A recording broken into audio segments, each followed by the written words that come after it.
আমরা সিদ্ধান্ত নিয়েছি যে সামনে থেকে মব জাস্টিস পরিস্থিতি তৈরি হলে অথবা কোনো ধরনের থানা ঘেরাও থেকে শুরু করে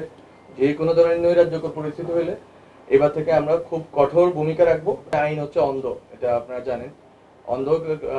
যেই অপরাধী হন না কেন, এটা কোনো জাতপাত ধর্ম বর্ণ দেখা হবে না, লিঙ্গ দেখা হবে না, নারী কি পুরুষ,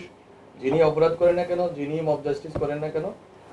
তিনি ধর্মীয় হন, নিধার্মিক হন, ধার্মিক হন, যেই হন না কেন, তাকে আমরা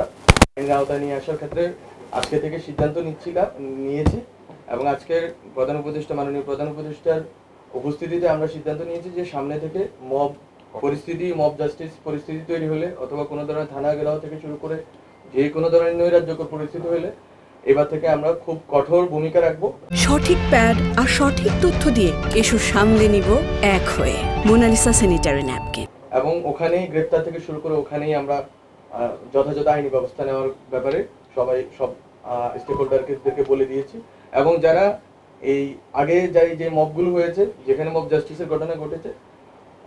যথাযথ আইনি প্রক্রিয়ার মাধ্যমে মামলা হলে বা মামলা আমরা আমাদের জায়গা থেকেও যদি আমরা ব্যবস্থা নিতে পারি,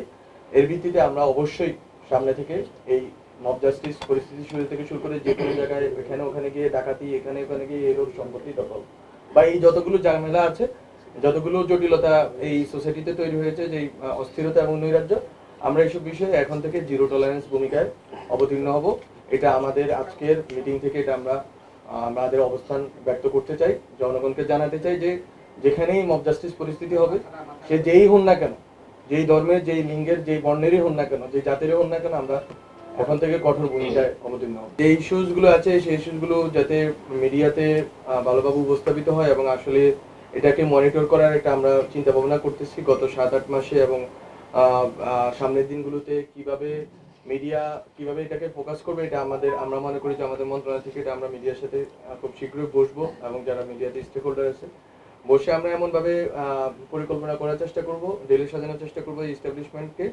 যাতে হচ্ছে যে জনগণ সঠিক তথ্যটা পেতে পারে